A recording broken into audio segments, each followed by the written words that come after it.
Pour résoudre un exercice de proportionnalité à l'aide des propriétés de la linéarité, on commence avec l'étape 1 en complétant le tableau à l'aide des deux grandeurs qui sont mises en jeu dans l'exercice. Donc ici, j'ai déjà pré-rempli.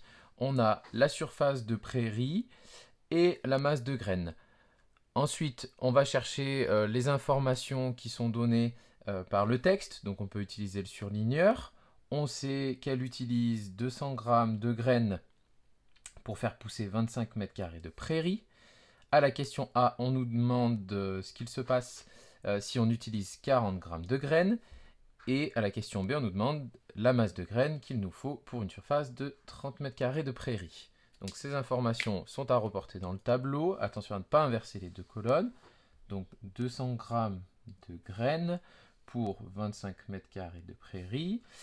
Ensuite, quelle superficie de prairie pour 40 g de graines et quelle quantité de graines, quelle masse de graines pour une surface de 30 m². Voilà pour la première étape. Pour la deuxième étape, on va répondre à la question A.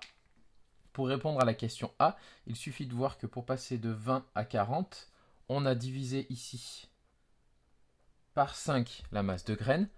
Donc, on divise toute la colonne par 5 pour trouver la surface qui sera ici du coup de 5 m².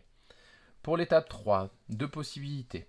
La première est de voir que pour passer de 5 à 30, on a multiplié ici par 6. Donc on multiplie toute la deuxième colonne par 6 et on multiplie donc ici par 6 et 40 fois 6, on trouve 240. Donc on peut répondre à la question B. Avec 240 g de graines, on va pouvoir avoir une superficie de prairie de 30 m². L'autre possibilité pour l'étape 3, je reprends ici notre tableau à la fin de l'étape 2, c'est de repérer qu'on peut ici additionner 25 et 5 pour obtenir 30. Autrement dit, on peut ajouter la première et la deuxième colonne pour obtenir la troisième. Donc on va faire la même chose en dessous. On ajoute le 200 et le 40 et on trouve également 240. C'était la deuxième possibilité. Voilà pour les propriétés de la linéarité.